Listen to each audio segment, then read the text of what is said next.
you want men to value you, you must create impact. You want your generation to acknowledge us, we must create impact. It is impact that make men to be valued. It's not name. You may carry the name of apostle, but when men come close to you, they have nothing they can draw from your wells. So there will be no value. You'll be a bishop, yet nobody regards you because there's no impact. What time I go now?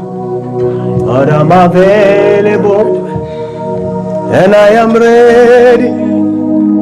Use me now to glorify you. I want to ask you a question now.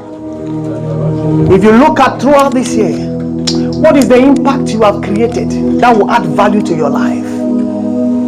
Men are recognized in this kingdom and valued by the impact they create. It's not by the names they carry. It is not what you achieve.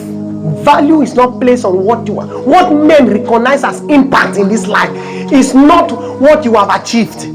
It is what you have done that touched the life of men.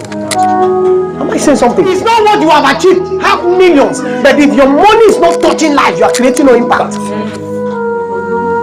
Be anointed until your anointing can heal a sick man. You are creating no impact.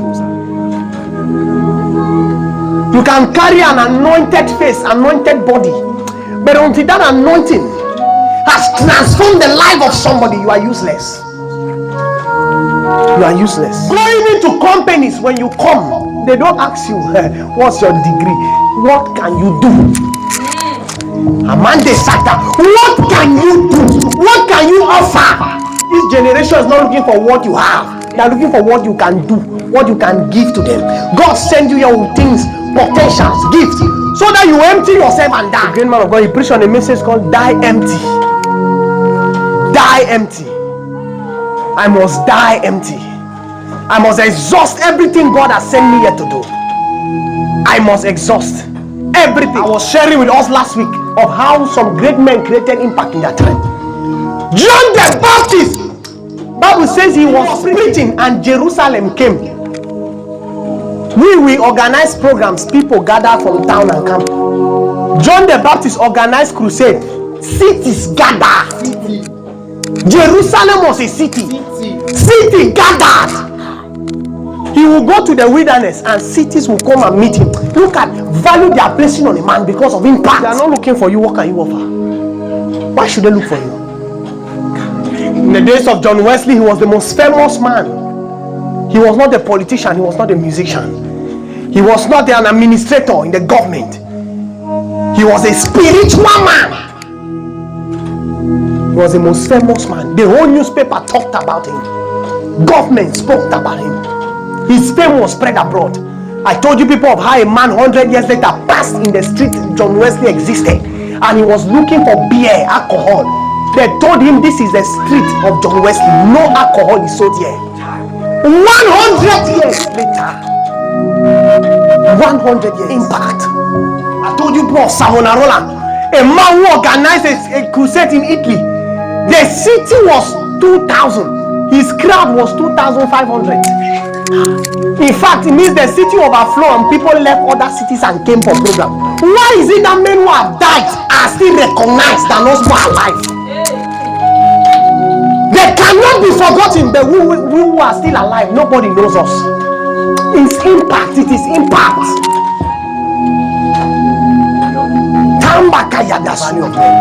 Christianity in Cameroon has lost value. They don't value it anymore. Imagine in our days, we used to have Bible clubs in school. Today they are shutting them down. Why should they value us? What have we done since the Bible clubs are operating?